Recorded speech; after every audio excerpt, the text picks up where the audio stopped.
It was a cold evening. December 1st, 1955. Montgomery, Alabama. Rosa Parks, a 42-year-old African-American woman, had just finished a long and tiring day at a department store. She was not only tired in her body, but also of humiliation and inhumane laws. She boarded a city bus to head home. At that time, buses in Montgomery were governed by segregation laws. The front seats, reserved for white passengers.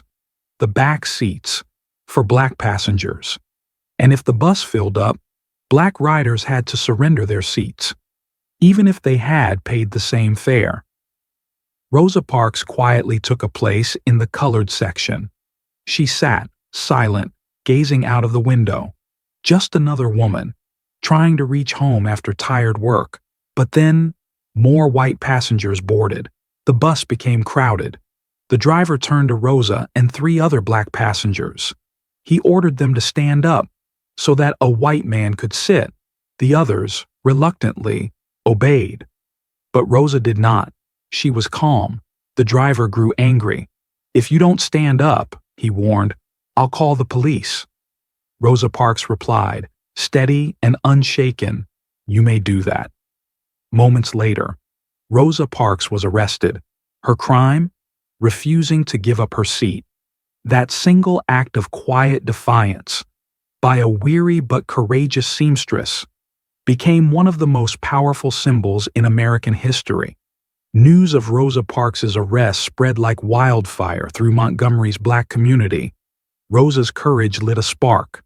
On December 5th, 1955, the Montgomery Bus Boycott began.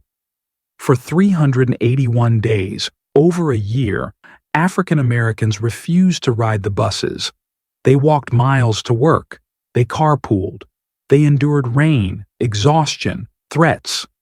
But they stood united. At the forefront of this movement was a young pastor, Dr. Martin Luther King Jr., who reminded the people that peaceful resistance could break the chains of oppression.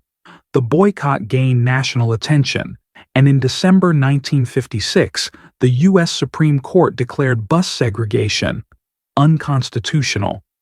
What began with Rosa Parks' refusal had toppled an unjust system.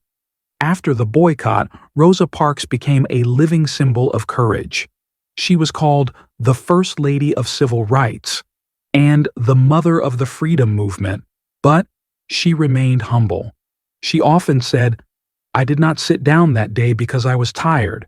I sat down because I was tired of giving in."